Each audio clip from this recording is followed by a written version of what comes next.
से समझाने को नहीं बोलते हैं।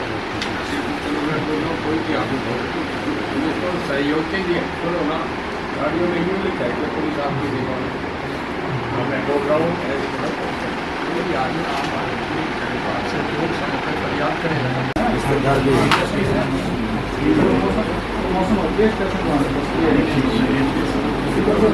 प्रणाम हिंदुस्तान, आप देख रहे हैं इंडिया टाइम्स और हरियाणा टुडे। मैं मनदीप पंडित। अभी हम हैं चौधरी रणजीत सिंह जी के साथ, जो कि बिजली एवं जेल मंत्री हैं, और आज सिरसा में सीएम का प्रोग्राम भी था और विधानसभा चुनाव भी सिर के ऊपर है। कैसी तैयारियां उनकी रानिया में चल रही हैं, और सिरसा जिले में भी भाजपा के अगर प्रमुख कद्दावर नेताओं में अगर नाम आता है तो चौधरी रणजीत सिंह का नाम सबसे पहले आता है। पूरे हरियाणा में ही उनके जैसा शालीन और विनम्र राजनेता आज तक हमने नहीं देखा है, क्योंकि वो रियल में ही चौधरी देवीलाल के पच्चीनों पर चल रहे हैं। चौधरी साहब, स्वागत है आपका। कैसे? जी धन्यवाद।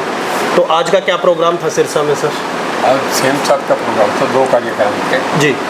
एक तो उनका किला साहब गुरुद्वारा पुराना, कभी गुरु नानक देव आए थे जी, तो 10 एकड़ जमीन भी उन्हें जी जीरो प्राइस पे दी। जीरो प्राइस पे दी। हाँ, तो आज वो सम्मान करना चाह रहे थे सीएम साहब का जी प्रोग्राम था किला साहब गुरुद्वारा में। दूसरा प्रोग्राम एक डेरा मूवमेंट का है कंबोज। जी जी, काफ़ी शहीद उधम सिंह जी की भी जयंती है। उधम सिंह की जयंती सेलिब्रेट की थी, तो दूसरा प्रोग्राम जी। तो 2 कार्यक्रम उसके बाद चलेगा। तो सर, सिरसा जिले में क्या इस बार कितनी विधानसभा सीटों पर कमल खिलने जा रहा है? क्योंकि सिरसा जिले में आपसे वरिष्ठ और आपसे अनुभवी राजनेता बीजेपी के पास नहीं है। क्या हमारी सोच है कि 5 जीते जी, तो जनता ने तय करना है। जी हमें ठीक रहेगा, लोगों का मन। पार्लियामेंट में भी हम 44 सीटों में जीते थे। जी जी। पिछले साल 2019 में हम 40 पे जीते थे। मेरा ये अंदाजा है कि सीट बढ़ के आएगी। कांग्रेस का आपस में फाइटिंग कहीं जी।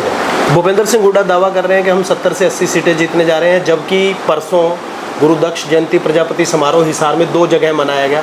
एक जगह भूपेंद्र गंगवा द्वारा बरवाला में, जहां पर कुमारी शैलजा थी, और दूसरी जगह नलवा विधानसभा में आज़ाद नगर कम्युनिटी सेंटर में था।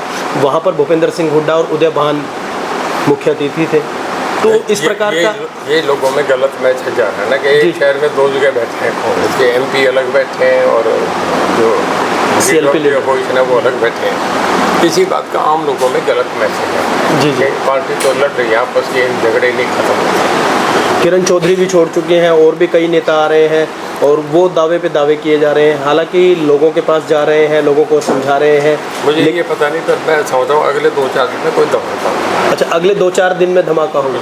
कुछ लोग बड़ा होने जा रहा है। हाँ, कुछ काफ़ी लोग मुझे लगता है बड़ा होने जा रहा है। तो आप देख सकते हैं चौधरी रणजीत सिंह, क्योंकि एक बहुत बड़े राजनीतिक परिवार से संबंध रखते हैं, चौधरी देवीलाल के सुपुत्र हैं, और वो ये दावा कर रहे हैं कि हरियाणा की राजनीति में एक बहुत बड़ा धमाका होने वाला है। तो इसका मतलब कुछ ना कुछ खिचड़ी पक रही है, और चौधरी साहब ने हमें इशारा कर दिया है। तो चौधरी साहब, आपके गृह विधानसभा क्षेत्र में रानिया में क्या चल रहा है? अभी कितने लोगों तक, कितने गाँव तक आप पहुँच चुके हैं अब लोकसभा चुनाव के बाद? हर गांव में कई बार पहुंच गया, कोई ऐसा है ही नहीं। मैं तो मतलब रात दिन हल्के में ज़्यादा समय आप समझे कि एक हफ्ते में 2 दिन केवल काशी। जी जी।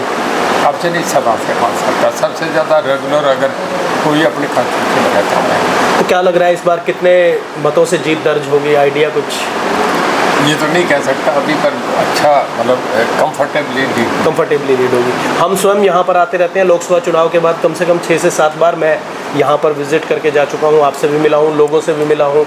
हम देखते हैं कि जैसे ही लोग आते हैं, आप अभी सीएम के कार्यक्रम से आए, तुरंत आपने अपना कार्य करना शुरू कर दिया, तुरंत आप अधिकारियों को आदेश देते हैं, जो भी काम होता है। तो इतनी एनर्जी, इतनी ऊर्जा, इतनी इच्छा शक्ति, हालांकि आप 80 साल की एज पर हैं अब, लेकिन आप एक युवा की भांति कार्य करते हैं। इतनी ऊर्जा कहाँ से लाते हैं? ये आप लोगों की गुड विशेष, मेहरबानी, आप दोस्तों की अच्छी सद्भावना से, इन बातों से ठीक रहता।